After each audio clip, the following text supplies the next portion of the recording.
Sino po sila? Anong kailangan ninyo? Ang boses ng gwardiya ay matigas. Walang anumang bahid ng init. Nakatayo si Cora de la Peña sa harap ng isang malaki at itim na gate. Ang mga kamay ay nanginginig habang mahigpit na hawak ang isang nakatuping papel. Pakiramdam niya ay lalamunin siya ng nagtataasang pader na nakapalibot sa mansyon.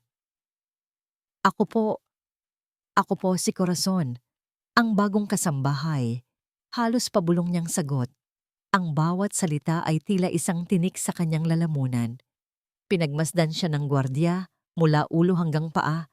Ang mga mata nito'y puno ng pagsusuri. Isang simpleng babae na may edad na, nakasuot ng luma pero malinis na bestida.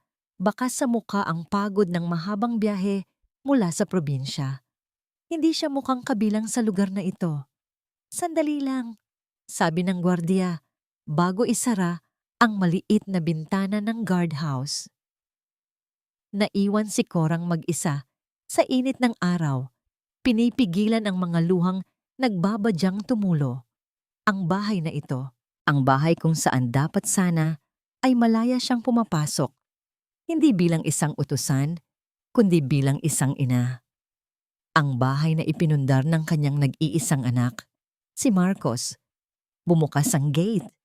Ang tunog nito ay tila isang mabigat na tanikala na gumagapang sa semento. Pumasok na po kayo, utos ng gwardiya. Bawat hakbang ni Cora, papasok sa malawak na hardin, ay parang may mga karayom na tumutusok sa kanyang talampakan. Ang mga bulaklak na dati ikinukwento sa kanya ni Marcos nang may pagmamalaki ay tila walang kulay ngayon. Ang hangin ay tila mas mabigat. Pagbukas ng malaking pinto, bumungad sa kanya ang malamig na hangin mula sa aircon at ang isang figura ng babae na nakatayo sa paanan ng grandiosong hagdanan. Matangkad, balingkinitan, at napakaganda sa suot nitong sedang bestida. Si Bianca Alcaraz. Ang kanyang manugang, isang malaking larawan sa dingding, ang unang pumukaw sa atensyon ni Cora. Ang wedding portrait ni Marcos at Bianca. Nakangiti ang kanyang anak. Ang mga mata nito'y kumikinang sa kaligayahan, habang yakap ang babaeng pinakamamahal. Isang nangiti na ngayon ay nagdudulot ng kirot sa puso ni Cora. Para sa iyo ito, anak. Para sa ngiting iyan. Ikaw ba si Corazon? Tanong ni Bianca. Ang boses ay kasing lamig ng marmol na sahig na kanyang tinatapakan. Hindi man lang nito sinubukang ngumiti. Tumango lamang si Cora, hindi magawang magsalita.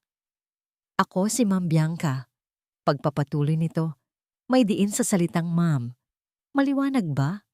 Dito sa bahay na ito, isa lang ang patakaran. Sumunod ka sa lahat ng iuutos ko. Huwag kang magtatanong. Huwag kang magrereklamo. Muli, tumango lang si Cora. Tiningnan siya ni Bianca mula ulo hanggang paa. At sa isang saglit, nakita ni Cora ang pagtaas ng kilay nito. Isang tingin na puno ng pandidiri. Sige, dahil mukhang pagod ka sa biyahe, bibigyan kita ng isang magaan na gawain, sabi ni Bianca na may pilit na ngiti. Itinuro nito ang napakalawak at kumikinang na sahig ng sala. Linisin mo ulit yan. Gusto kong makita ang refleksyon ko. Napatingin si Cora sa sahig. Makinis ito at walang bahid ng anumang dumi. Kakikinis lang marahil, ngunit hindi siya umimik. Kinuha niya ang basahan at timba na itinuro ng isa pang katulong at nagsimulang magtrabaho. Habang siya ay nakaluhod, pinupunasan ang sahig na dati pinapangarap niyang lakaran bilang ina ng may-ari. Bumalik sa kanyang isipan ang lahat. Ang tawag. Isang gabi. Mga 2 linggo na ang nakalipas. Isang boses ng babae na hindi niya kilala. Garalgal at puno ng pag-aalala. Tita Cora po ba ito? Nanay ni Marcos de la Peña? Oo, ako nga. Sino to? Hindi na po mahalaga kung sino ako. Nakikiusap po ako, tita. Bantayan ninyo si Sir Marcos. Bantayan ninyo ang asawa niya. Niloloko lang po niya ang anak ninyo. Pera lang niya ang habol ni Bianca. Pagkatapos noon ay ibinaba na ang telepono. Hindi siya mapakali. Sinubukan niyang kausapin si Marcos, ngunit para sa kanyang anak, si Bianca ay isang anghel, isang perpektong asawa. Baliw daw ang sino mang mag-isip ng masama tungkol dito, kaya't napilitan siyang gawin ito. Nagpanggap siya. Ginamit niya ang kanyang pangalan sa pagkadalaga at nag-apply bilang kasambahay sa pamamagitan ng isang malayong kakilala. Tinitiyak na hindi makakarating kay Marcos ang kanyang plano. Kailangan niyang malaman ang totoo. Kailangan niyang protektahan ang kanyang anak sa anumang paraan. Naramdaman niya ang pag-init ng kanyang mga mata. Agad niyang pinunasan ito gamit ang likod ng kanyang kamay bago pa may makakita. Gabi. Nakahiga si Cora sa isang maliit at masikip na kwarto sa likod ng kusina. Ang kama ay matigas, ang unan ay manipis. Malayong malayo sa malambot na kama sa kanyang maliit na bahay sa Laguna. Kinuha niya mula sa kanyang pitaka ang isang luma at kupas ng litrato. Ang asawa niyang si Ricardo, yumao 5 taon na ang nakalipas. Ricardo, tulungan mo ako. Bulong niya sa hangin. Gabayan mo ako sa gagawin ko. Ang anak natin, kailangan niya ako. Isang butil ng luha ang pumatak sa litrato. Pinunasan niya ito kaagad. Hindi ito ang oras para maging mahina. Kailangan niyang maging matatag. Tumayo siya para uminom ng tubig. Dahan-dahan siyang lumabas ng kwarto, maingat na huwag gumawa ng ingay. Habang papalapit siya sa kusina, narinig niya ang boses ni Bianca mula sa sala. Tila may kausap sa cellphone. Ang boses nito ay mahina, ngunit malinaw sa katahimikan ng gabi. Dahil sa kuryosidad, sumilip siya mula sa madilim na pasilyo. Nakatayo si Bianca malapit sa malaking bintanang salamin. Nakatalikod sa direksyon niya. Ang liwanag ng buwan ay nagbibigay ng anino sa kanyang perpektong tindig. Ang postura niya ay relax, iba sa pagiging strikta na ipinakita nito kanina. Oo naman, kontrolado ko ang lahat dito. Narinig ni Cora na sabi ni Bianca sa malambing, ngunit may kasamang panunuya na boses. Huwag kang mag-alala. Si Marcos, nasa palad ko na yan. Isang salita ko lang maniniwala siya. Saglit itong tumahimik, tila nakikinig sa kausap sa kabilang linya. Ang nanay niya? Huwag mo nang isipin yun. Nasa probinsya yung matandang yon, walang alam sa mga nangyayari. At mas mabuti ng ganoon. Isang malamig na kuryente ang gumapang sa buong katawan ni Cora. Ako ang pinag-uusapan nila. Humalakhak si Bianca ng mahina, isang tunog na hindi masaya, kundi puno ng kasakiman. Isang tunog na nagpatindig sa lahat ng balahibo ni Cora. Oo, malapit na. Bulong ni Bianca sa kausap. Ang boses ay puno ng pananabik at tagumpay. Konting tiis na lang at mapapasakin na ang lahat. Ang mga salitang iyon, mapapasakin na ang lahat, ay tumatak sa isipan ni Cora na parang mainit na bakal. Ang lahat, ang bahay, ang pera, ang buhay ng kanyang anak. Bago pa man siya makagalaw, narinig niyang nagpaalam na si Bianca sa kausap. Mabilis at walang ingay na umatras si Cora pabalik sa dilim. Ang puso niya'y dumadagundong sa kanyang dibdib. Nagtago siya sa likod ng pader, pinipigilan ang kanyang paghinga habang naririnig ang mga yabag ni Bianca na papunta sa hagdanan at paakyat sa itaas. Nang maramdaman niyang ligtas na, bumalik siya sa kanyang maliit na kwarto. Isinara niya ang pinto nang walang tunog at sumandal dito. Ang kanyang mga tuhod ay nanginginig. Ang pagdududa na dati isang maliit na tinik lamang sa kanyang puso ay isa na ngayong malaking punyal. Hindi na ito tungkol sa mga bulong-bulungan lamang. Ang narinig niya ay isang deklarasyon, isang banta. Sa kadiliman ng kanyang kwarto, ang takot na naramdaman niya kanina ay dahan-dahang napalitan ng isang bagong damdamin, isang malamig at matigas na determinasyon. Tama ang kanyang desisyon na pumarito. At ngayon, Mas sigurado siya kaysa dati. Hindi siya aalis hanggat hindi niya nailalabas ang buong katotohanan, kahit na anong mangyari. Kinabukasan, naranasan ni Cora ang dalawang mukha ni Bianca sa buong linaw nito. Naglilinis siya ng mga bintana sa sala nang marinig niya ang masayang boses ng kanyang manugang mula sa kusina. Naka-video call ito at alam na alam ni Cora kung sino ang kausap nito. "Mahal, kamusta ka na dyan? Kumain ka na ba?" Ang boses ni Bianca ay matamis na parang pulot, puno ng paglalambing. Sumilip si Cora mula sa kanyang kinalalagyan. Nakaupo si Bianca sa high chair sa may kitchen island. Ang cellphone ay nakapatong sa stand. Kitang-kita niya ang mukha ni Marcos sa screen, masaya at tila walang anumang alalahanin. Pagod, syempre, pero okay lang. Basta para sa future natin. Patuloy ni Bianca. May kasama pang pag-arte na tila pagod na pagod nga. Miss na kita. Ang lungkot ng bahay kapag wala ka.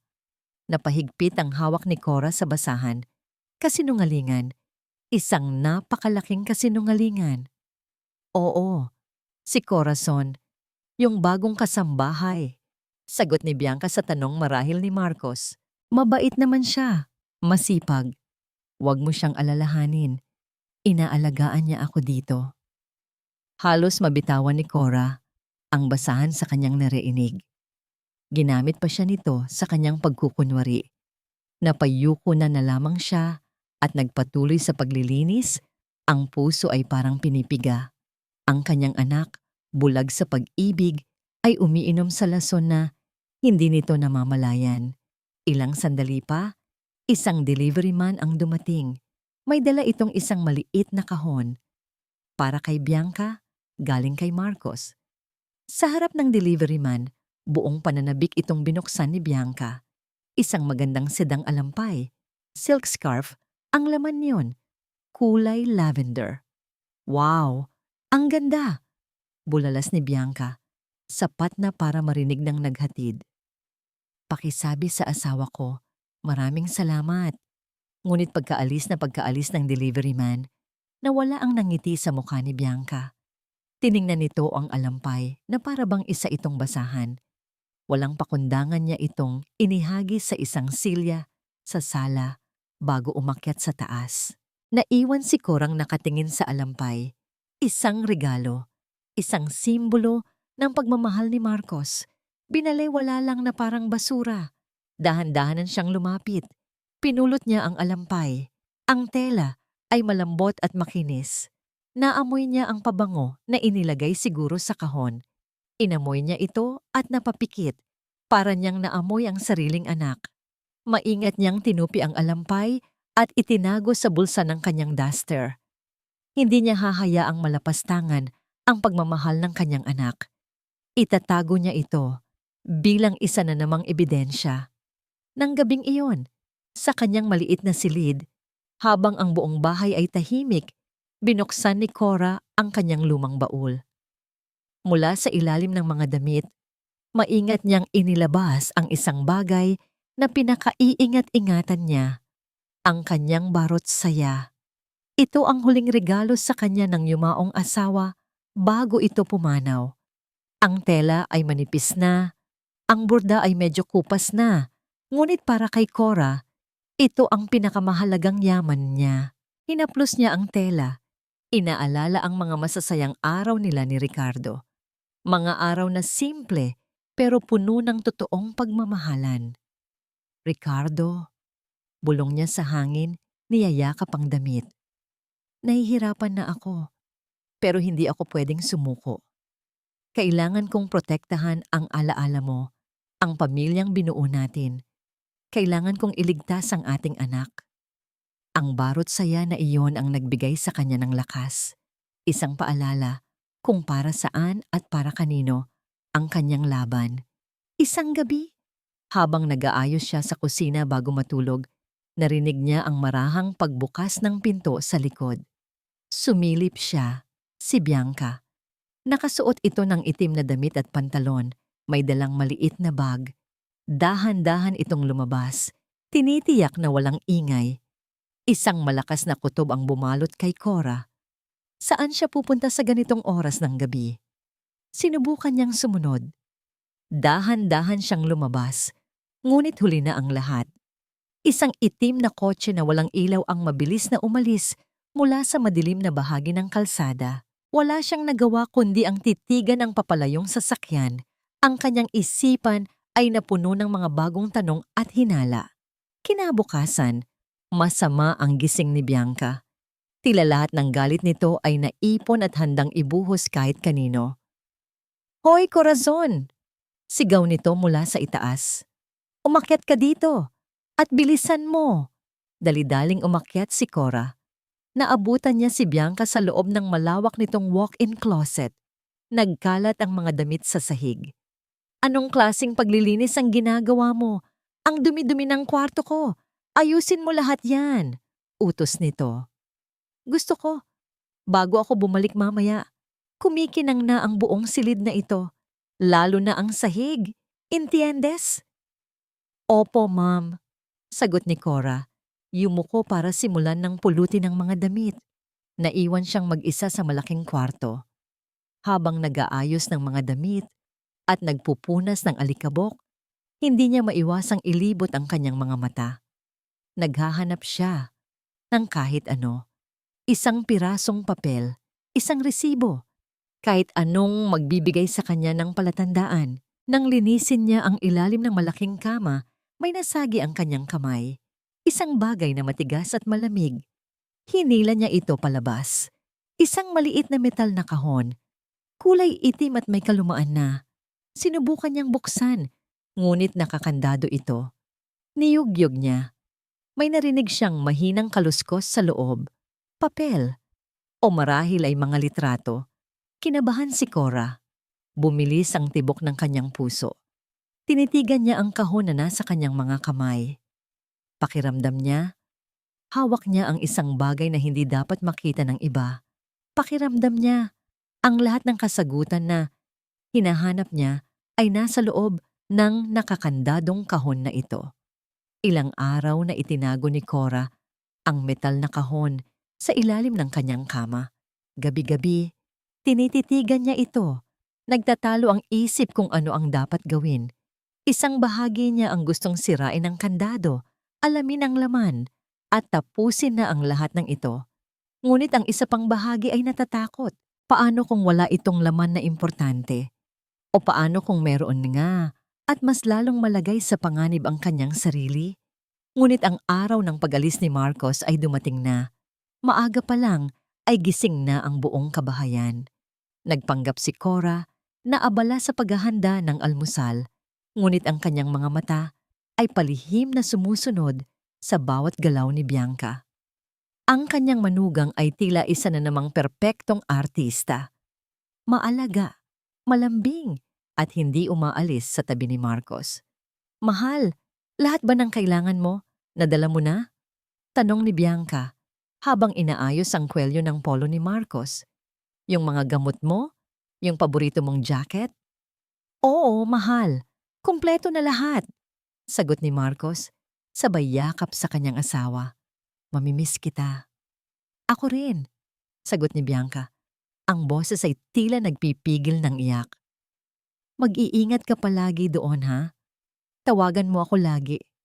Pinanood lang ni Cora ang lahat mula sa malayo, habang nag-aayos ng mga plato sa mesa. Bawat halik at yakap ni Bianca ay tila isang patalim na sumusugat sa kanyang puso. Hindi para sa kanya, kundi para sa kanyang anak na walang kamalay-malay. Sa airport, isang perpektong drama ang naganap.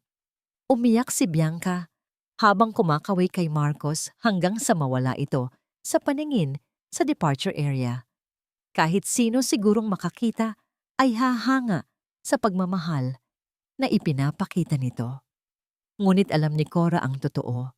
Ang biyahe pabalik sa bahay ay nababalot ng isang nakabibinging katahimikan. Si Bianca, na kanina lang ay humahagulgol, ay tahimik na ngayon na nakatingin sa labas ng bintana ng kotse. Ang mukha ay blangko at walang emosyon. Tila isang reyna na nagbabalik sa kanyang kastilyo matapos paalisin ang hari. Pagdating sa bahay, unang bumaba si Bianca. Pumasok ito sa loob nang hindi man lang nililingon si Cora. Nanginginig ang mga kamay ni Cora habang nag-aalok ng isang baso ng tubig. "Ma'am Bianca, tubig po." Tiningnan siya ni Bianca at sa unang pagkakataon, wala nang anumang pagtatago sa mga mata nito. Puro, walang halong galit at pagkamuhi. Dahan-dahan nitong kinuha ang baso. At sa isang iglap, natabig ito ni Cora. Aksidente lang, ngunit sapat na yon. Ang tubig ay tumapon sa mamahaling bestida ni Bianca. Isang nakakayanig na katahimikan ang bumalot sa sala. Tila huminto ang pag-ikot ng mundo. Dahan-dahang ibinaba ni Bianca ang kanyang tingin mula sa basang bestida patungo sa nanginginig na si Cora. At pagkatapos, isang malutong na tunog ang umalingaw-ngaw. Pak! Ang sampal ay napakalakas. Naramdaman ni Cora ang hapdi sa kanyang pisngi, ang init na gumapang dito. Natulala siya. Ang mga mata ay nanlalaki sa gulat. "Ngayong wala na si Marcos," sabi ni Bianca. Ang boses ay mahina, ngunit puno ng lason. "Malalaman mo kung sino talaga ako." Iyon ang simula ng impyerno para kay Cora. Ang mga sumunod na araw ay tila walang katapusan. Inalis ni Bianca ang isa pang katulong sa hindi malamang dahilan at ipinasa lahat ng gawain kay Cora. Mula sa paggising sa umaga hanggang sa hating gabi, walang tigil ang kanyang pagtatrabaho. Ipinapalinis sa kanya ang buong bahay araw-araw. Ipinapalaba, gamit ang kamay, ang lahat ng kurtina at halos hindi na siya pinapakain sa tamang oras. Isang hapon, habang naglilinis siya sa bodega, inutusan siya ni Bianca na ayusin ang mga luma nitong gamit. Sa ilalim ng isang tumpok ng mga lumang magasin, nakita niya ang isang luma at gasgas ng pitaka. Kukunin niya na sana ito para itapon nang may mahulog mula sa loob. Isang maliit na susi. Agad na bumilis ang tibok ng puso ni Cora. Hindi ito ordinaryong susi ng pinto. Maliit ito at luma. Tila para sa isang maliit na kahon. Nang gabing iyon, tiniyak niyang tulog na si Bianca bago siya gumapang palabas ng kanyang silid. Kinuha niya ang metal na kahon. Nanginginig ang kamay na isinuksok niya ang susi sa kandado. Click! Bumukas. Saglit na napigil ni Cora ang kanyang paghinga. Dahan-dahan niyang itinaas ang takip ng kahon. Ang laman nito ay hindi mga alahas o pera. Ang laman nito ay mga piraso ng isang ibang buhay. May isang luma at lukot na birth certificate. Ang pangalan, Beatrice Alcaraz. Hindi Bianca. Mayroon ding ilang mga lumang litrato. Isang payat na dalagita na may malungkot na mga mata.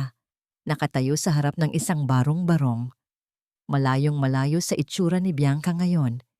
At ang pinakamatindi sa lahat, isang piraso ng papel na nangingitim na sa kalumaan. Isang police record. Kaso ng estafa, panloloko. Napatakip si Cora sa kanyang bibig upang pigilan ang isang hikbi. Ito na ang katotohanan. Ang babaeng pinakasalan ng kanyang anak ay isang manloloko, isang babaeng may tinatagong katauhan at madilim na nakaraan. Kinabukasan, nagising si Cora na may bagong tapang. Hawak na niya ang ebidensya. Kailangan na lang niya ng tamang tiyempo para ipakita ito kay Marcos. Ngunit tila naramdaman ni Bianca ang pagbabago sa kanya. Ang dating takot sa mga mata ni Cora ay napalitan ng isang tahimik na determinasyon at iyon ang ikinabahala ni Bianca. "Anong tinitingin-tingin mo dyan?" Sita ni Bianca habang nag-aalmusal ito. "Trabaho. O baka naman gusto mong bawasan ko pa lalo ang sweldo mo?" Hindi sumagot si Cora. Yumuko lang siya at kinuha ang mga plato.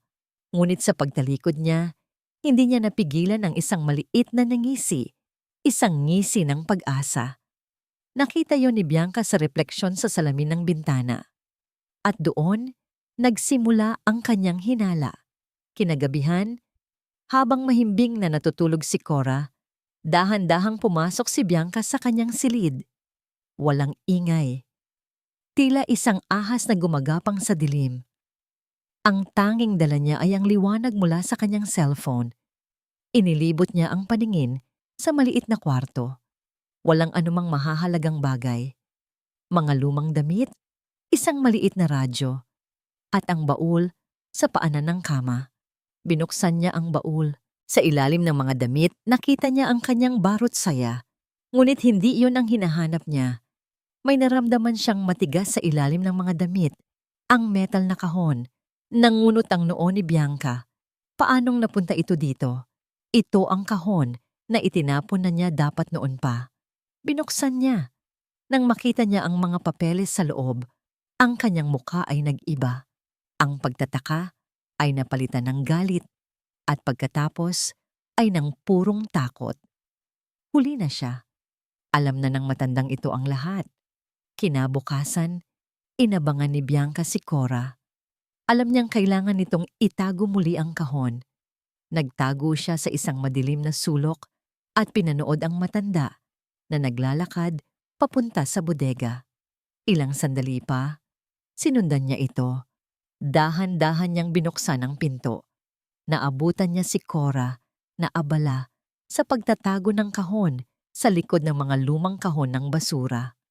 Ano yan? Ang boses ni Bianca ay malamig at matalim. Nagulat si Cora. Napatalon siya at napaharap. Ang mga mata ay nanlalaki sa takot. Hawak pa rin niya ang kahon. Akin na yan, utos ni Bianca. Dahan-dahang lumalapit. Hindi, mariing sagot ni Cora, niyakap ang kahon. Ito ang magliligtas sa anak ko mula sa'yo. Isang demonyo ang tila sumapi kay Bianca. Sumugod ito. Akin na sabi, matandang hukluban. Nagsimula ang isang marahas na pag-aagawan. Hinahablot ni Bianca ang kahon, habang si Cora naman ay pilit itong niyayakap. Ginagamit ang lahat ng kanyang natitirang lakas. Itinulak ni Bianca si Cora, ngunit nakakapit pa rin ito. Nagpagulong-gulong sila sa maruming sahig ng bodega, sa gitna ng alikabok at mga lumang gamit. Bitiwan mo! Sigaw ni Bianca. Ang muka ay puno ng desperation. Sa huling pagkakataon, itinulak niya si Cora ng buong lakas. Tumama ang likod nito sa isang estante na puno ng mga mabibigat na gamit. Narinig ni Cora ang isang malakas na kalabog. Pagkatapos, isang matinding sakit sa kanyang ulo. At pagkatapos, kadiliman. Pagmulat niya ng mata, ang una niyang nakita ay ang mukha ni Bianca, nakatayo sa harapan niya. Ang mukha nito ay puno ng galit at tagumpay. Hawak nito ang metal na kahon.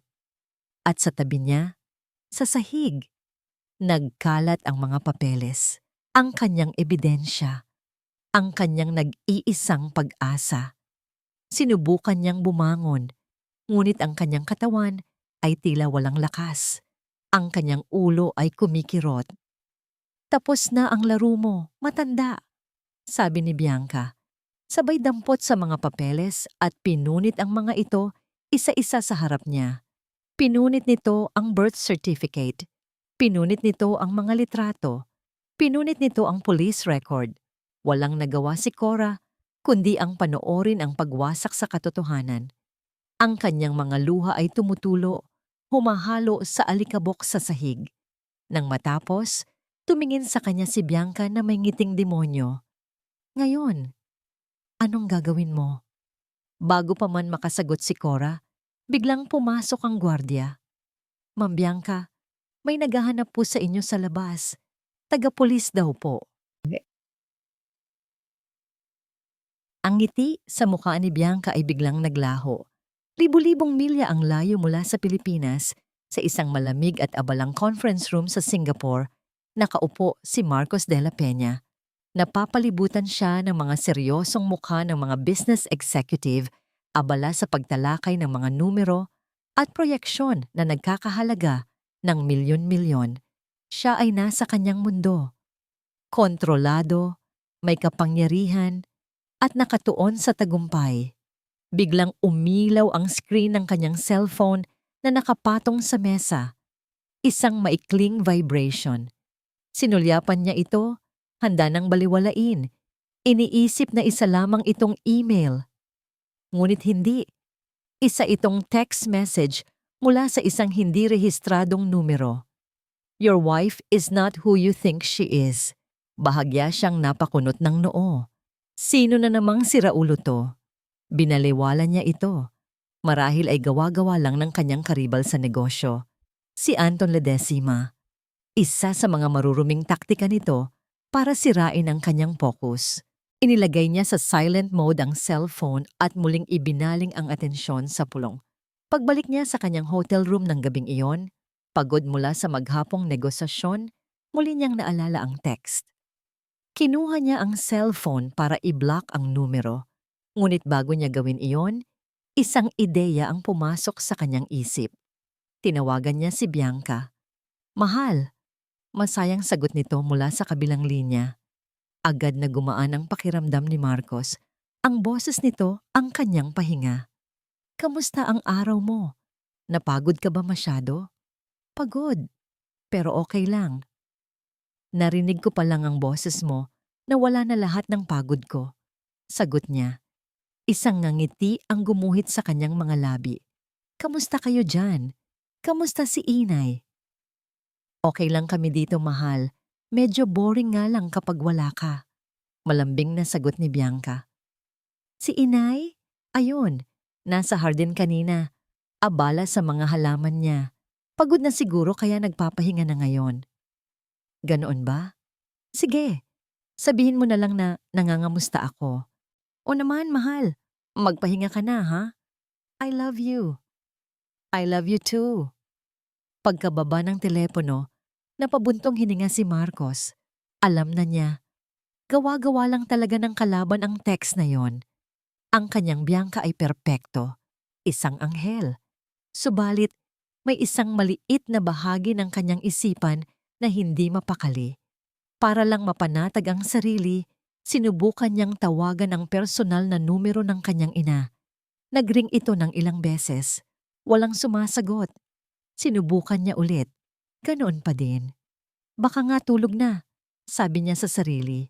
Ngunit 8:00 pa lang ng gabi sa Pilipinas. Hindi pa natutulog ang kanyang ina ng ganoong kaaga. Tinawagan niya ang landline ng bahay. Sa unang ring pa lang, may sumagot na. Si Bianca. Hello, mahal. May problema ba? Bakit ka napatawag ulit? Tanong nito. Bakas ang pag-aalala sa boses. Wala. Sinusubukan ko lang kasing tawagan si Inay. Hindi kasi sinasagot ang cellphone niya. Ay oo, nagpapahinga na nga siya, mahal. Masama raw ang pakiramdam kanina, kaya pinatulog ko na ng maaga. Mabilis na paliwanag ni Bianca. Huwag ka nang mag-alala. Bukas, sasabihin ko sa kanyang tumawag sa'yo. Sige, salamat, mahal. Pagkababa ng tawag, tumayo si Marcos at naglakad papunta sa bintana. Mula sa kanyang kwarto sa ika-30 palapag, tanaw niya ang kumikinang na mga ilaw ng buong syudad.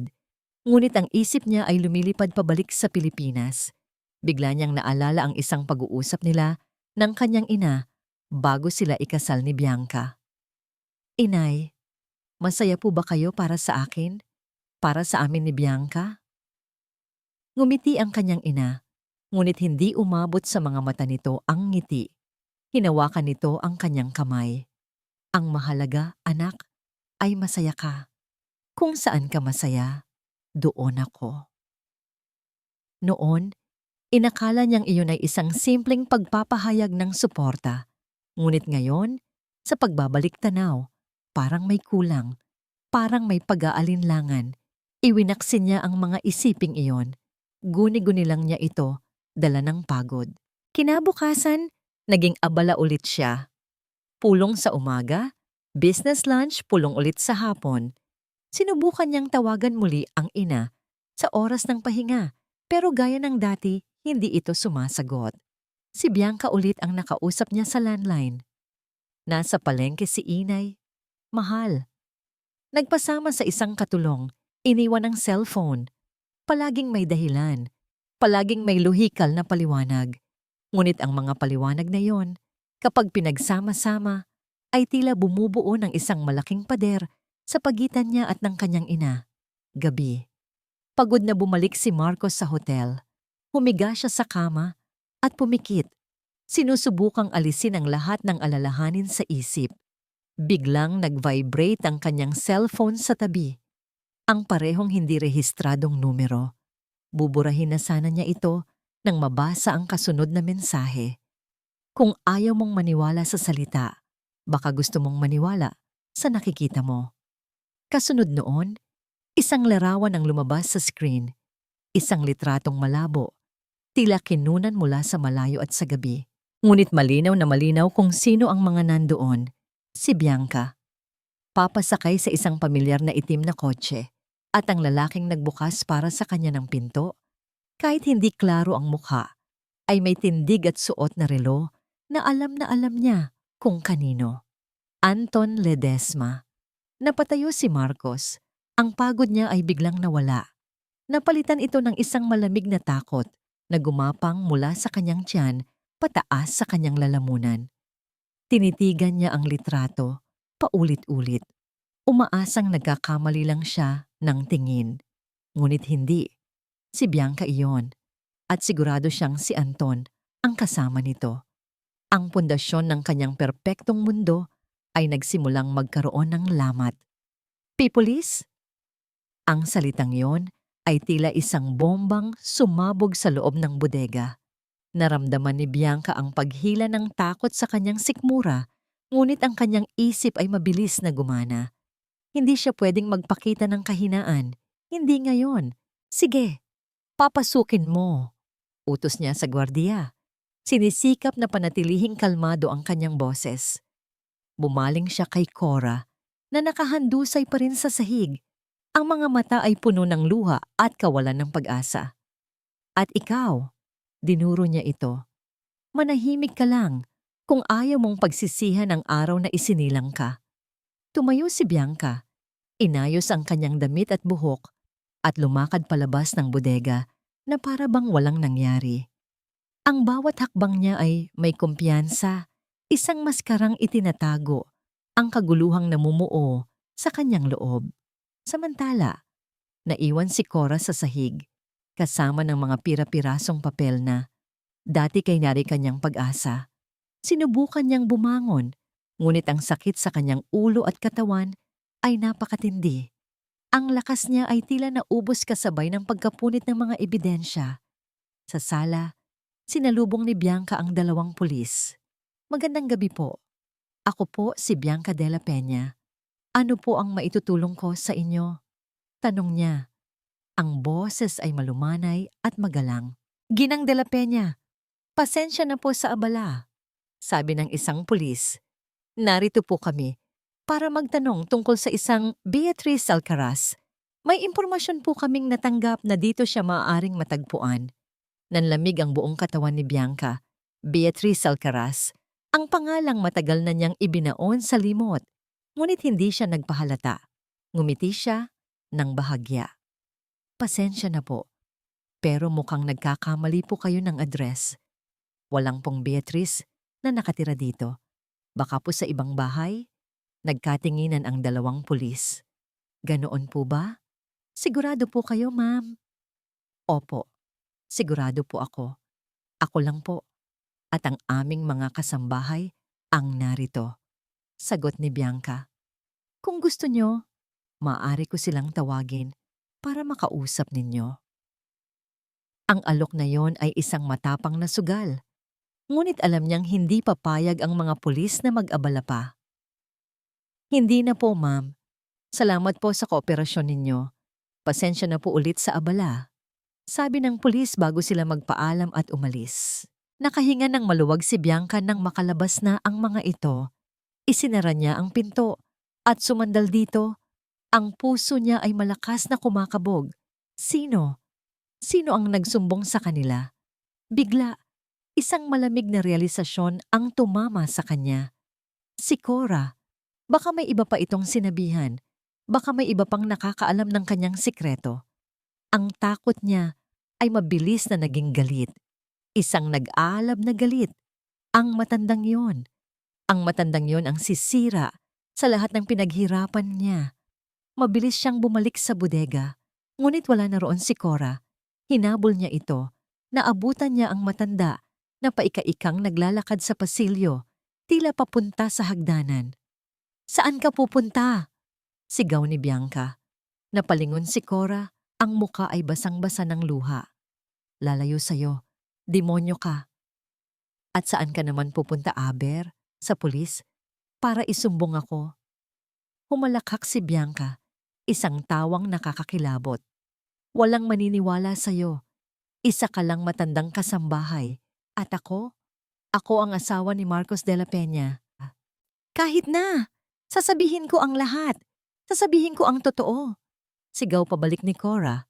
Patuloy sa pag-akyat sa hagdanan, hawak-hawak ang handrail para suportahan ang sarili.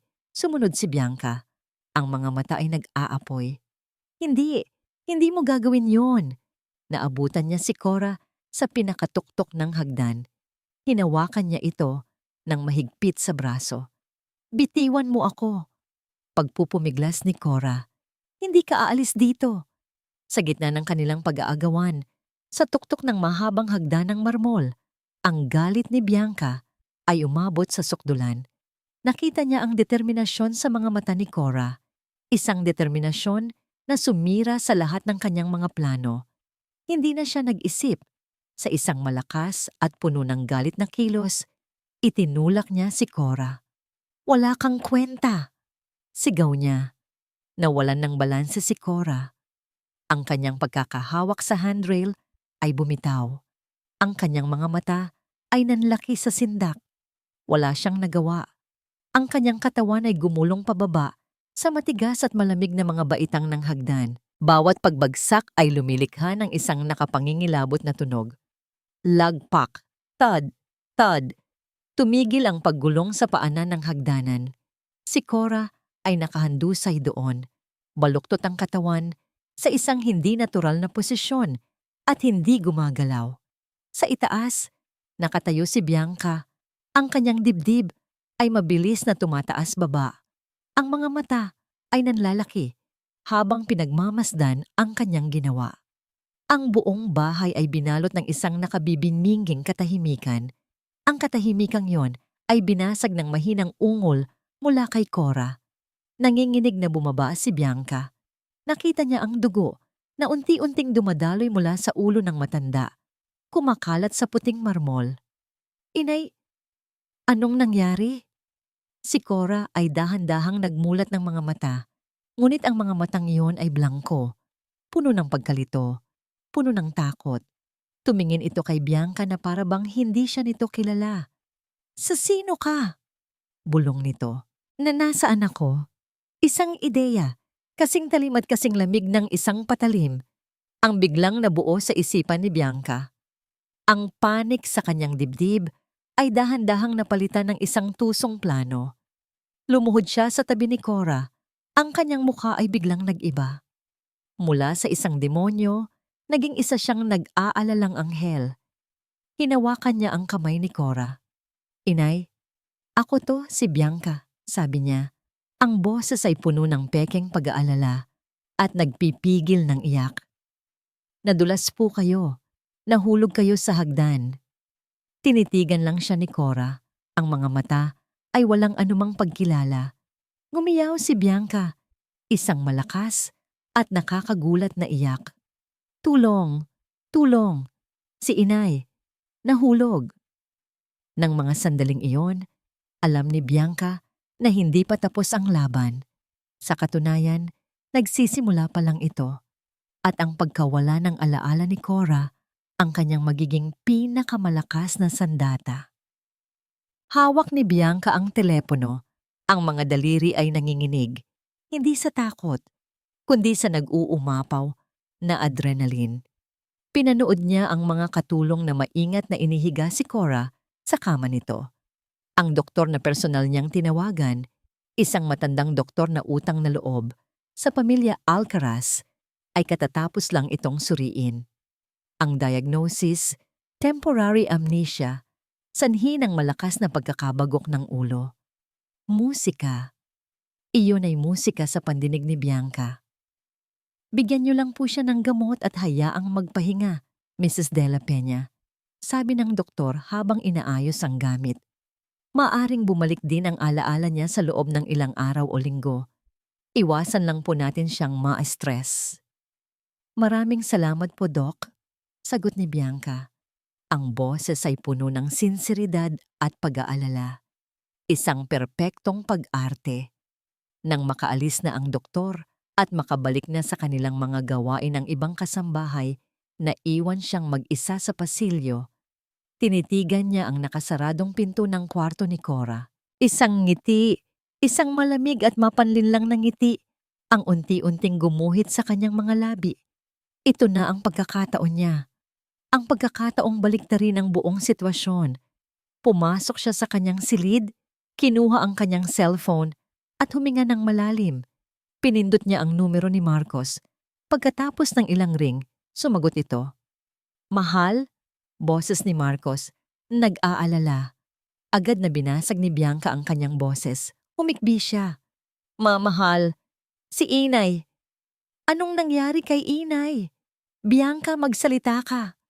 Narinig niyang pagtaas ng boses nito, puno ng panik.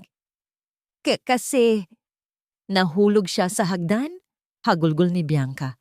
Hindi ko alam ang gagawin. Bigla na lang siyang natumba. Tinawag ko agad ang doktor.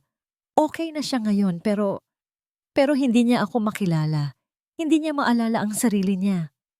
Isang sandaling katahimikan sa kabilang linya. Paano nangyari yan? Tanong ni Marcos. Ang boses ay nanginginig. Hindi ko alam. Mahal. Patuloy ni Bianca sa kanyang pag-iyak. Ang sabi ng doktor, dahil daw sa pagkakabagok. Nitong mga nakaraang araw napapansin ko na siyang laging tulala. Minsan, kinakausap niya ang sarili niya. Nag-aalala na nga ako, pero ayokong sabihin sa'yo kasi baka mag-alala ka pa dyan. Perpekto. Bawat salita ay maingat na pinili. Bawat hikbi ay may tamang tiyempo. Itinatanim niya ang buto ng pagdududa, hindi laban sa kanya, kundi laban sa katinoan ng sariling ina ni Marcos. Pagkatapos ng tawag, pakiramdam ni Bianca ay isa siyang henyo. Ngunit hindi pa siya tapos. Kailangan niyang siliyuhan ang kanyang kwento. Kailangan niya ng isang bagay na magpapatunay na si Cora ay wala na sa sarili. May naalala siya. Ang barot saya. Pumasok siya sa kwarto ni Cora. Ang matanda ay natutulog ng mahimbing dahil sa gamot. Lumapit siya sa baul nito at binuksan. Nandoon ang damit. Maingat na nakatupi. Kinuha niya ito. Tinitigan niya ang lumang damit. Simbolo ng nakaraan. Simbolo ng pagmamahal. Simbolo ng lahat ng bagay na kinamumuhian niya. Para sa kanya, ito ay isang basahan na kumakatawan sa kahirapan at pagiging sentimental na wala namang kwenta. Kumuha siya ng gunting mula sa kanyang sewing kit. Walang pag-aalinlangan. Kirk! Kirk! Kirk! Ang tunog ng paggupit sa manipis na tela ay tila isang awit ng tagumpay. Ginigising niya ito, paulit-ulit, hanggang sa ang dating magandang damit ay maging isang tumpok ng mga punit-punit na basahan. Kinabukasan, ginising niya si Cora. Ang matanda ay gising na nga, ngunit ang mga mata nito ay puno pa rin ng kalituhan. Sino ka? Tanong ulit nito. Ang boses ay mahina. Hindi ito sinagot ni Bianca. Sa halip inihagis niya sa kandungan nito ang wasak na barot saya. Nanlaki ang mga mata ni Cora habang tinititigan ang mga piraso ng tela. Hindi niya alam kung ano yon. Ngunit may isang bahagi ng kanyang puso na nakaramdam ng matinding kirot. Tingnan niyo ang ginawa niyo, sigaw ni Bianca. Ang boses ay puno ng kunwaring galit at pagkadismaya. Sinira niyo ang pinakamahalagang alaala niyo. Habang natutulog ako kagabi, pumasok kayo sa kwarto ko at hinanap ito. Pagkatapos ay ginupit-gupit niyo. Inay, hindi ko na alam ang gagawin sa inyo. Napatingin si Cora mula sa damit patungo sa galit na mukha ni Bianca. Wala siyang maalala. Ngunit ang akusasyon ay napakabigat. Ang galit sa mga mata ng babae ay napakatotoo. Nagsimulang maniwala ang kanyang naguguluhang isip. Ako ba? Ako ba ang gumawa nito? Napahagulgol siya. Hindi dahil sa damit, kundi dahil sa takot. Takot sa sarili niya. Takot sa kung ano ang kaya niyang gawin nang hindi niya namamalayan. Nang mga sandaling iyon, tumunog ang telepono ni Bianca. Si Marcos. Ini-loudspeaker niya ito. Mahal, kamusta si Inay? Nandito siya sa tabi ko, sagot ni Bianca. Humihikbi. Kakausapin ka raw niya. Nanginginig na iniabot ni Bianca ang telepono kay Cora. Si Marcos po ang anak niyo. Kausapin niyo raw po siya. Kinuha ni Cora ang telepono. Hello? Inay? Inay, ako to, si Marcos. Sabi ng boses sa kabilang linya. Ang boses na yon ay pamilyar, nagdulot ng kaunting kapayapaan sa kanyang magulong isipan. Inay, kamusta po kayo? O okay lang. Halos pabulong na sagot ni Cora. Ang mga mata ay nakatingin pa rin kay Bianca na matamang nagmamasid. Narinig ni Marcos ang panginginig sa boses ng ina. Narinig niya ang takot dito. Ngunit para sa kanya, iyon ang boses ng isang taong nalilito. Isang taong may sakit. Inay, magpagaling po kayo, sabi ni Marcos sa malumanay na boses. Huwag na po kayong mag-alala. At huwag niyo na pong bigyan ng sakit ng ulo si Bianca. Inaalagaan kanyang mabuti. Ang mga salitang yon na dapat sana'y magbibigay ng aliw ay tumagos sa puso ni Cora na parang isang matalim na kutsilyo. Kahit hindi niya maalala ang lahat, naramdaman niya sa kaibuturan ng kanyang kaluluwa na may isang bagay na napakamali. Ang taong dapat nakakampi niya ay kumakampi na ngayon sa babaeng kinatatakutan niya. Ibinaba ni Bianca ang tawag. Kinuha niya ang telepono mula sa kamay ni Cora. Ngumiti siya. Isang ngiti ng isang mananalo. Sa wakas, hawak na niya ang lahat sa kanyang mga kamay. Ang litrato sa screen ng kanyang cellphone ay tila isang lason na dahan-dahang kumakalat sa buong sistema ni Marcos. Si Bianca, si Anton, magkasama. Paulit-ulit niyang tinitigan ang larawan hanggang sa manlabo ang kanyang mga mata. Sinubukan niyang kumbinsihin ang sarili. Baka nagkataon lang. Baka may business meeting lang sila. Baka may ibang paliwanag. Ngunit sa kaibuturan ng kanyang puso, alam niyang niloloko lang niya ang sarili. Ang paraan ng pagbukas ni Anton ng pinto, ang paraan ng pagyuko ni Bianca, papasok sa kotse. Hindi yun kilos ng dalawang business associate lang. Ang mga sumunod na araw ay naging isang impyerno ng pag-aalinlangan para kay Marcos. Bawat tawag ni Bianca na puno ng paglalambing ay tila isang pag-arte na lamang. Bawat paliwanag niya tungkol sa kanyang ina ay tila isang kasinungalingan. Mahal, tumawag ulit si Inay kanina. Kwento ni Bianca isang gabi. Hinanap ka. Medyo nalilito pa rin pero sabi ng doktor, normal lang daw yon. Nakausap mo ba siya ng maayos? May masakit ba sa kanya? Tanong ni Marcos. Sinisikap na itago ang hinala sa kanyang boses. Wala naman. Medyo may pasa lang siya sa braso. Siguro dahil sa pagkakabagsak niya. Pero nilalagyan ko naman ng gamot palagi. Isang pasa sa braso. Ang detalyeng yon ay tumatak sa isip ni Marcos.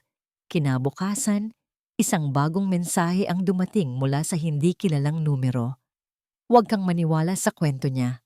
Ang pasa sa braso ng nanay mo ay hindi dahil sa pagkahulog. Kinaladkad siya. Napahawak si Marcos sa kanyang sentido. Ang kanyang ulo ay parang sasabog. Ang mga mensahe ay nagiging mas detalyado, mas personal. Kung sino man ang nagpapadala nito, nasa loob ito ng bahay o may mata sa loob ng bahay, hindi na niya ito kaya. Kailangan niyang umuwi. Ngunit ang malaking kontrata na pinaghirapan niya ay malapit ng mapirmahan. Hindi siya pwedeng umalis basta-basta. Isang gabi, pagod na pagod mula sa maghapong pulong, sinubukan niyang matulog. Ngunit ang kanyang isipan ay hindi mapakali. Pabalik-balik siya sa kama. Tinititigan niya ang litrato ni Bianca at Anton. Tinititigan niya ang mga mensahe. Biglang nag-vibrate ulit ang cellphone. Ang huling mensahe. Ang mensaheng sumira sa lahat ng natitira niyang pag-aalinlangan. Kailanman ay hindi ka magiging karapat-dapat sa pamilyang ito. Isa ka lang matandang walang silbi. Iyan ang eksaktong sinabi ng asawa mo sa nanay mo kanina lang habang pinipilit siyang kumain. Pagkabasa nito, naramdaman ni Marcos ang isang bagay na pumutok sa loob niya. Ang pag-ibig, ang tiwala, ang lahat ng magagandang alaala ay biglang gumuho. Napalitan ito ng isang malamig at nagngangalit na galit. Hindi na ito tungkol kay Anton. Hindi na ito tungkol sa posibleng panloloko. Ito ay tungkol sa kanyang ina. Bumangon siya mula sa kama. Naglakad siya ng pabalik-balik sa silid. Ang mga kamay ay nakakuyom. Tapos na ang paghihintay. Tapos na ang pag-aalinlangan. Kinuha niya ang cellphone at tinawagan ang kanyang business partner. "Alex," sabi niya. Ang boses ay kalmado ngunit may bigat. "May emergency sa pamilya ko. Kailangan kong umuwi sa Pilipinas. Ngayon na." "Pero Marcos, ang pirmahan ng kontrata. Ikaw na ang bahala dyan." Putol niya. "I trust you. Pero kailangan ako ng nanay ko." Hindi na niya hinintay ang sagot nito. Binaba niya ang tawag at nag-book ng pinakaunang flight pabalik ng Maynila. Hindi siya nag-abalang mag-empake ng maayos. Isinilid lang niya ang ilang gamit sa isang bag at umalis. Sa buong biyahe sa eroplano, hindi siya natulog. Hindi siya kumain. Nakatingin lang siya sa labas ng bintana, sa kadiliman, habang ang isip niya ay naglalakbay. Ang boses ng kanyang ina sa telepono, mahina at nanginginig. Ang mga matatamis na salita ni Bianca, ang litrato, ang mga mensahe. Lahat ay naghahalo-halo sa kanyang isipan, bumubuo ng isang nakakatakot na larawan. Paglapag ng eroplano sa Maynila, hating gabi na. Hindi siya tumawag sa driver ng kumpanya. Hindi siya tumawag kay Bianca. Sumakay siya ng taxi. "Saan po tayo, sir?" tanong ng driver. Ibinigay niya ang address ng sarili niyang bahay. Ang lugar na dapat sana ay kanyang paraiso. Ngunit ngayon ay parang isang pugad ng ahas. Nang huminto ang taxi, sa tapat ng kanilang gate, pinanood niya ang tahimik na bahay. Ang mga ilaw sa labas ay nakabukas, ngunit ang buong paligid ay nababalot ng katahimikan. Isang mapanlinlang na katahimikan. Nagbayad siya at bumaba. Hindi siya dumaan sa main gate. Ginamit niya ang kanyang sariling susi sa maliit na pinto sa gilid, ang service entrance na halos hindi na nila ginagamit. Dahan-dahan, walang ingay. Bawat hakbang niya sa hardin ay maingat. Bawat tibok ng kanyang puso ay isang malakas na dagundong sa kanyang dibdib. Nakarating siya sa main door. Kinuha niya mula sa kanyang wallet ang isang duplicate key. Dahan-dahan niyang isinuksok ito sa seradura. Click! Ang tunog ay halos hindi marinig. Ngunit para kay Marcos, ito ay kasing lakas ng isang putok ng baril. Dahan-dahan niyang itinulak ang pinto. Sapat lang para magkaroon ng maliit na siwang. Sumilip siya sa loob. Madilim ang sala. Ngunit may narinig siyang boses. Boses na nagmumula sa direksyon ng kusina. Boses ng kanyang asawa. "Kailanman ay hindi ka magiging karapat-dapat sa pamilyang ito. Isa ka lang matandang walang silbi." Ang mga salitang iyon. Ang eksaktong mga salitang nasa text message. Ang boses ni Bianca ay matalas. Walang anumang bahid ng paglalambing. Puno ito ng pagkamuhi. Naramdaman ni Marcos na nanlamig ang buong katawan niya. Ang kanyang paghinga ay tila huminto. Ang katotohanan, sa buo nitong kalupitan, ay narito na sa kanyang harapan. Itinulak ni Marcos nang bahagya pa ang pinto. Sapat lang para makita niya ang eksena sa loob. Ang kusina ay bahagyang naiilawan ng dim light mula sa ilalim ng mga cabinet. Lumilikha ng mahahabang anino na tila mga halimaw na naglalaro sa dingding. At sa gitna ng liwanag na yon, nakatayo ang dalawang pinakamahalagang babae sa buhay niya. Nakatayo si Bianca. Ang mga kamay ay nakapameywang. Ang mukha ay isang maskara ng purong galit at pandidiri. Sa sahig, sa harapan niya, Nakaluhod ang isang figura na halos hindi na makilala ni Marcos, ang kanyang ina. Nakaluhod si Cora sa malamig na tiles.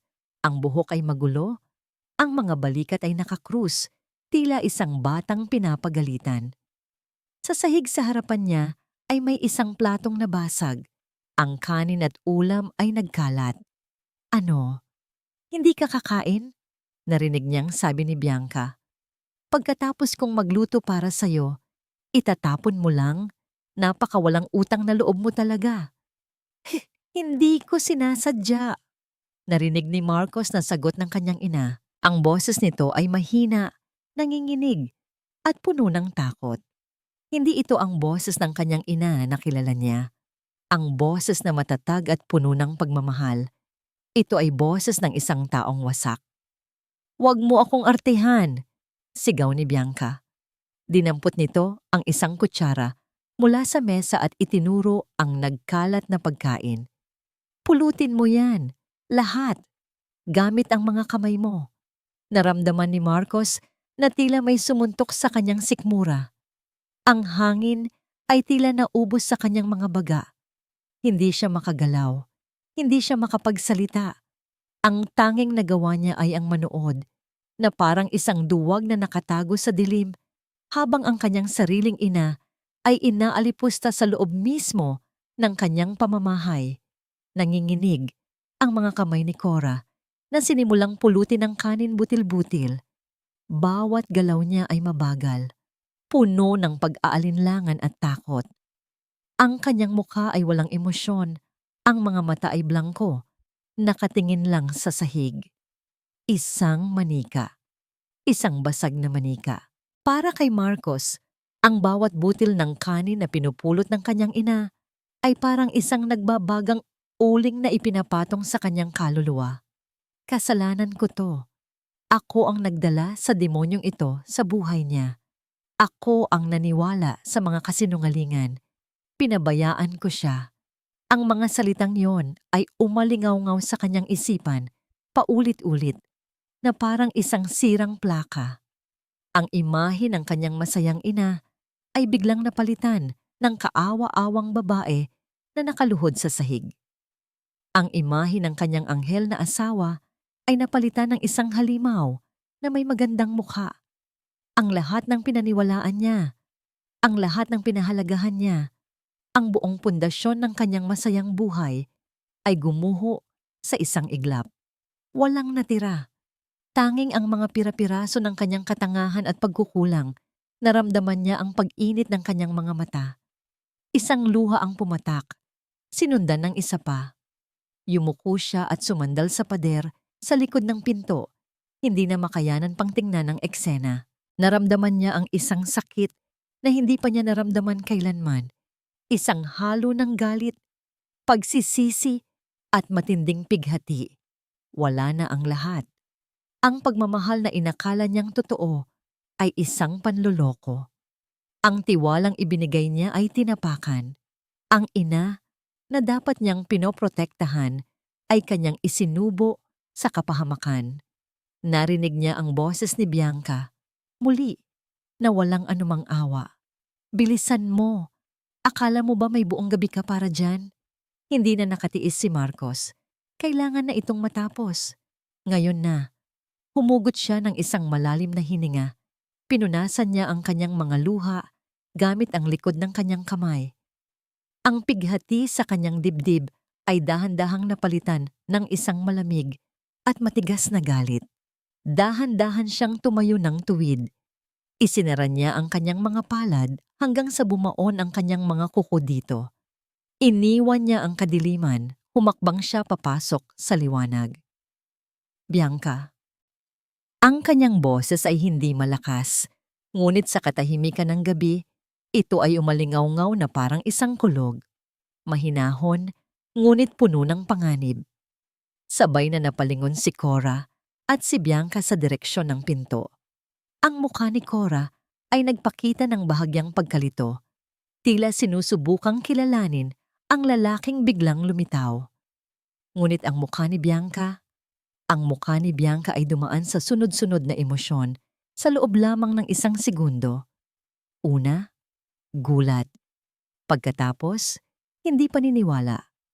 At sa huli, purong walang halong sindak. Ang kulay sa kanyang mukha ay biglang nawala. Napalitan ng isang nakakakilabot na putla para siyang nakakita ng isang multo. Ang pangalan ni Bianca ay lumabas sa bibig ni Marcos na parang isang sumpa. Sa isang iglap, nawala ang sindak sa mukha ni Bianca at napalitan ito ng isang perpektong maskara ng pagiging biktima. Ang mga mata niya ay biglang nanubig. Ang kanyang galit na postura ay biglang naging isang kaawa-awang pagkayo-kayok. Mabilis siyang tumakbo palapit kay Marcos. Ang bawat galaw ay kalkulado. "Mahal? Salamat at dumating ka." Humagulgol siya, sabay kapit sa braso ni Marcos na parang isang taong nalulunod. "Hindi ko na alam ang gagawin ko. Si Inay. Tingnan mo siya. Hindi na naman niya ako kilala.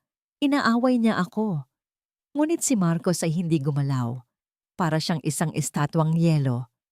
Ang mga mata niya ay hindi nakatingin kay Bianca, kundi sa kanyang ina na dahan-dahang tumatayo mula sa sahig. Ang mukha ay blanko pa rin at puno ng pagkalito. "Mahal, maniwala ka sa akin." Pagmamakaawa ni Bianca, niyuyugyog ang braso ni Marcos. "Pinagseselosan niya ako. Ayaw niya sa akin para sa'yo. Simula pa lang, gumagawa siya ng mga kwento para sirain tayo." Sinubukan niyang halikan si Marcos, ngunit marahan pero mariin siyang itinulak nito palayo. "Huwag," sabi ni Marcos. Ang boses ay kasing lamig ng yelo. "Huwag mo akong hawakan." Ang pagtangging iyon ay mas masakit pa kaysa sa isang sampal. Natigilan si Bianca. Doon niya nakita sa mga mata ni Marcos ang isang bagay na hindi pa niya nakita kailanman. Isang matinding galit na walang puwang para sa anumang paliwanag. Nasa gitna sila ng isang mabigat na katahimikan nang biglang tumunog ang doorbell. Ding-dong! Ang tunog ay pumunit sa tensyon na bumabalot sa silid. Nagkatinginan sila. Isa sa mga kasambahay ang nagmamadaling nagbukas ng pinto. Pumasok ang isang babae. Payat, ngunit may determinasyon sa kanyang mga mata. Si Elena, ang dating kasambahay na sinisante ni Bianca. "Sir Marcos," sabi ni Elena. Ang boses ay magalang ngunit matatag. May hawak siyang isang maliit na brown envelope. "Pasensya na po sa istorbo, ngunit mayroon po akong kailangang ipakita sa inyo." "Sino ka? Anong ginagawa mo dito?" Sigaw ni Bianca. Ang pagkukunwari ay nagsisimula ng maglaho. "Guardiya, palabasin niyo yan." "Hayaan mo siya," utos ni Marcos. Hindi inaalis ang tingin kay Bianca. Inilahad niya ang kamay kay Elena. "Akin na." Nanginginig na iniabot ni Elena ang envelope. Mula sa loob, kinuha ni Marcos ang isang maliit na USB flash drive. Walang imik siyang naglakad papunta sa malaking smart TV sa sala. Isinaksak niya ang USB. Si Bianca ay napako sa kanyang kinatatayuan. Ang mukha ay namumutla. Ang unang lumabas sa screen ay isang video. Isang video na kuha sa isang mamahaling restaurant. Nandoon si Bianca, tumatawa, nakikipaghalikan kay Anton Ledesma. Malinaw na malinaw. Narinig ang isang malakas na paghinga mula sa mga kasambahay na nakikiusyoso. "Photoshop yan! Gawa-gawa lang yan!" Sigaw ni Bianca. Ngunit ang kanyang boses ay nanginginig na. Hindi pinansin ni Marcos ang kanyang mga sigaw. Pinindot niya ang kasunod na file. Hindi ito video. Isa itong audio recording. Ang boses ni Bianca ang unang narinig. Malinaw at matinis. "Huwag kang mag-alala. Si Marcos, nasa palad ko na yan. Isang salita ko lang, maniniwala siya." Pagkatapos ay boses ni Anton. "Paano ang nanay niya?"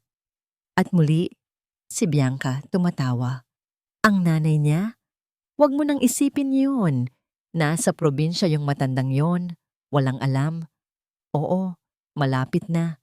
Konting tiis na lang at mapapasakin na ang lahat."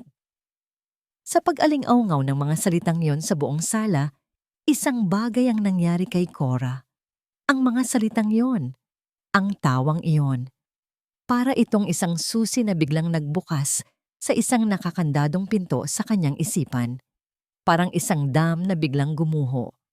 Ang lahat ng nawawalang alaala, ang pagpapanggap bilang kasambahay, ang paghahanap sa kahon, ang pananakit, ang pagtulak sa hagdan, ang pagsira sa kanyang barot saya, ay bumuhos pabalik sa kanya sa isang masakit at nakakalulang agos.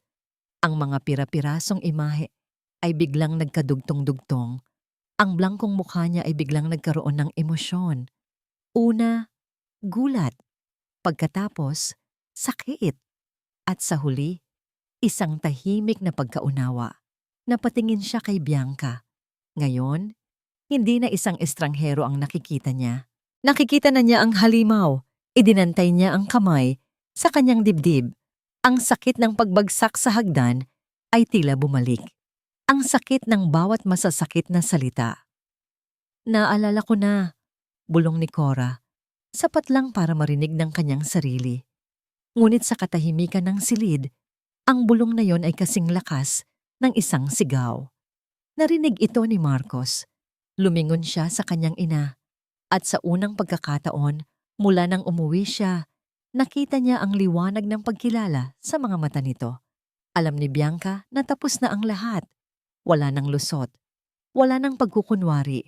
Ang takot sa kanyang mukha ay biglang nawala. Napalitan ito ng isang bagay na mas nakakatakot. Ang purong, walang halong kabaliwan.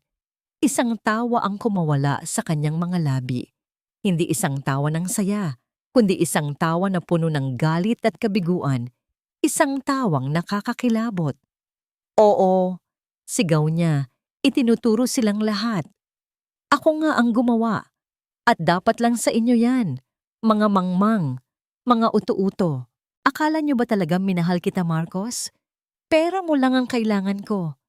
At ikaw, bumaling siya kay Cora. Ang mga mata ay nanlilisik. Ikaw na matanda ka. Ikaw ang sumira ng lahat. Sa isang mabilis na kilos, sumugod siya papunta kay Cora. Ang mga kuko ay handang manakit. Bago pa man makalapit ang mga kamay ni Bianca kay Cora, isang anino ang mabilis na humarang sa pagitan nila. Si Marcos. Sa isang mabilis at malakas na kilos, hinawakan niya ang dalawang braso ni Bianca. Pinipigilan ito. Ang pagkakahawak niya ay hindi marahas, ngunit matatag na parang bakal. Walang makakadaan. Tama na, sabi ni Marcos. Ang boses ay walang emosyon, ngunit ang mga mata ay nag-aapoy. Tapos na. Bitawan mo ako. Nagpupumigla si Bianca, tila isang mabangis na hayop na nakulong. Papatayin ko ang matandang yan. Siya ang may kasalanan ng lahat. Hindi siya pinakinggan ni Marcos. Tumingin siya sa isa sa mga nanginginig na kasambahay. Tumawag kayo ng pulis, ngayon na. Ang salitang pulis, ang tila gumising kay Bianca mula sa kanyang kabaliwan. Bigla siyang tumigil sa pagwawala. Tumingin siya kay Marcos. Ang galit sa kanyang mga mata ay napalitan ng desperasyon. Mahal, Marcos, please. Huwag. Patawarin mo ako. Nagkamali lang ako. Umiling si Marcos, isang pinal na pagtanggi. Hindi lang ito pagkakamali, Bianca. Ito ay kasamaan. Binitiwan niya ito at marahang lumayo. Nililikha ang isang espasyo sa pagitan nila na hindi na kailanman mapupunuan pa. Para kay Cora, ang lahat ay tila gumagalaw ng mabagal. Pinanood niya ang pagdating ng mga pulis, ang pag-uusap, ang paglabas ni Bianca sa kanilang bahay, hindi na bilang reyna ng mansyon, kundi bilang isang kriminal na nakaposas. Hindi siya nakaramdam ng saya o paghihiganti. Ang tanging naramdaman niya ay isang malalim na awa at isang napakabigat na pagod. Nang mawala na ang mga pulis at ang kaguluhan, isang mabigat na katahimikan ang bumalot sa sala. Naiwan silang dalawa ng kanyang anak, nakatayo sa gitna ng mga guho ng kanilang pamilya. Dahan-dahang lumingon si Marcos sa kanya. Ang mga mata nito, na kanina'y puno ng galit, ay puno na ngayon ng isang sakit na hindi kayang ilarawan sa salita. Lumakad ito palapit sa kanya. Bawat hakbang ay tila napakabigat. At pagkatapos, sa harap niya, sa harap ng mga natitirang saksi, ang kanyang matipuno at matatag na anak ay dahan-dahang lumuhod. Niyakap nito ang kanyang mga binti. At doon, sa sahig na dating nililinis niya bilang isang utusan, narinig niya ang tunog na dumurog sa kanyang puso. Ang paghagulgol ng kanyang nag-iisang anak. "Inay," sabi ni Marcos sa pagitan ng mga hikbi.